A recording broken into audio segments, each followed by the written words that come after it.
What's up, guys? Matty here at mixandmastermysong.com. Today I'm going to show you how my hybrid mixing system works. Now, if you don't know what hybrid mixing is, there's basically three different forms of mixing, or three different ways to mix. There's the analog way, which is, kind of the old school way with analog tape and a large format console like a SSL or a Neve board. There's completely in the box, as most of you probably work, which is just with a computer. Everything's done in the computer, everything's mixed in the computer.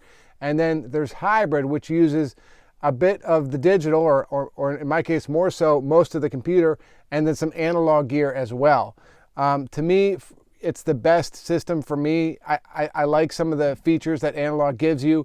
I get a little bit more width, I get more separation. I feel like my high end's a little more expensive sounding, and on the mastering side, I can push into the converters and I don't have to limit so much. It tends to sound better to me. So those are some of the reasons I do hybrid mixing. So before we get started, please make sure to subscribe and like so you can catch all my videos as soon as they drop. Let's go.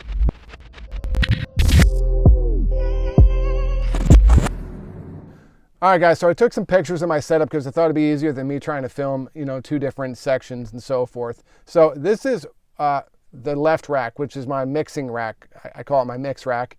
And then this is my mastering rack, which is the rack on the right of me. Now, I separate these because sometimes I'm just mastering a record and I just want to go in and out of my mastering chain, and I don't necessarily want to go through some of the stuff of my mixing chain. Now, how this all works is everything goes out the Apogee. I have two modules on this Apogee. One is a 16 IO and the other is a 6 IO plus a high-end stereo input. And then they both have a host of digital IO, which is mostly for my Avocet, which is to hear the DAW, hear the rough mix, and to hear iTunes or Apple Music, whatever you want to call it now. So how this works is the SSL has 16 channels, right? They're each stereo channels, and I have them going out drums, high percussion, bass, music 1, music 2, Vox, and effects. Now, that is the same as here. So this is my mixing template, and if you ever want to find out more about my mixing template, I'll put a link in the video to my mixing template. So the first 4 tracks here are all going to the drum track, which is number 1 on the SSL. And then high percussion is number 2, bass is number 3, music's 4, music 2 is 5, vocals is 6, and then effects is 7. So I only actually use about half of this summing mixer. I don't really feel the need for all this to be stretched out. Some people do, but for me this works perfect.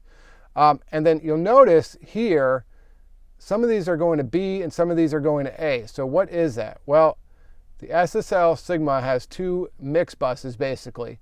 So I send my drums, bass, and percussion to mix bus B, which what mix bus B is my Neve right here. So I like to send my drums, bass, and percussion to a Neve preamp, which for me gives it a bit of warmth and just kind of thickens things up and makes the drums sound better.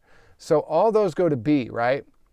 And then from B, if you can see these arrows, it has the insert, so I can either turn on the 1073 or turn it off, which is pretty cool. And then it goes out into mix bus A, okay? And then, so all my music and vocals stay just through the SSL. They don't go through the Neve. And that's why it's split up into 2, because I don't want to thicken this up too much. So after that, it goes right out of the SSL, stereo out into this SSL clone compressor, and I just hit it lightly just to kind of glue the whole mix together, right?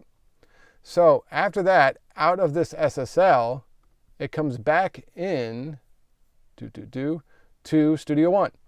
I used to actually have it just go right to the mastering chain, but there's certain things that I wasn't able to do that I wanted to be able to do.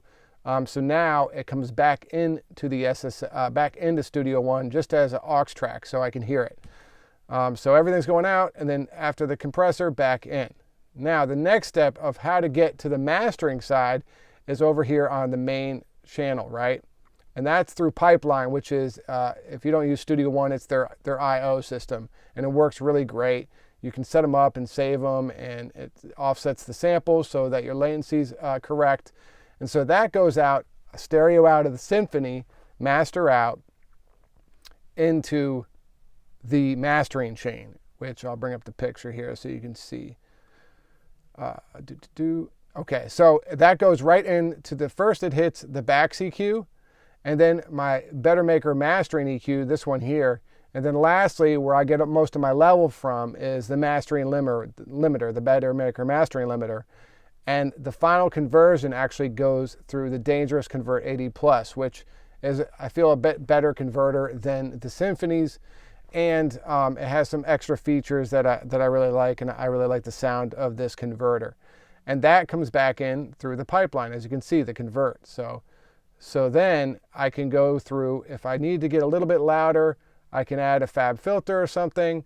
But the cool thing is if I always want to use my Oxford Inflator or any other plugin before it gets loud from the mastering limiter, I can. And that's why I separated the two sections in the session so that each one can work independently.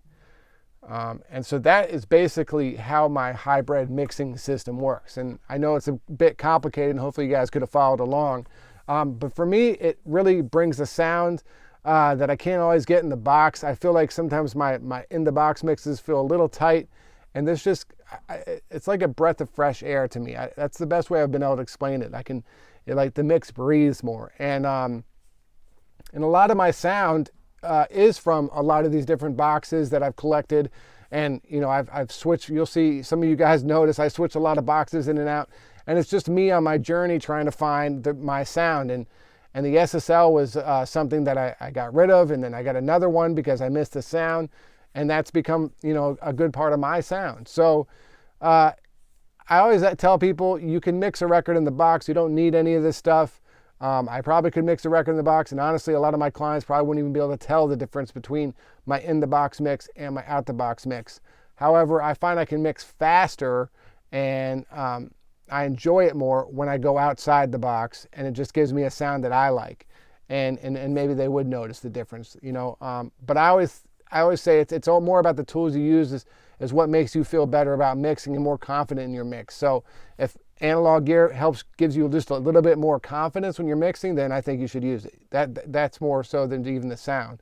But it does give me a sound that I really enjoy, and that's how I do it. So if you got any questions or comments, please leave them below. If you need your song mixed and mastered, hit me up at mixandmastermysong.com. You can also buy my presets and course there as well, which really goes into in-depth walkthrough of how I mix. All right, guys, we'll see you next time.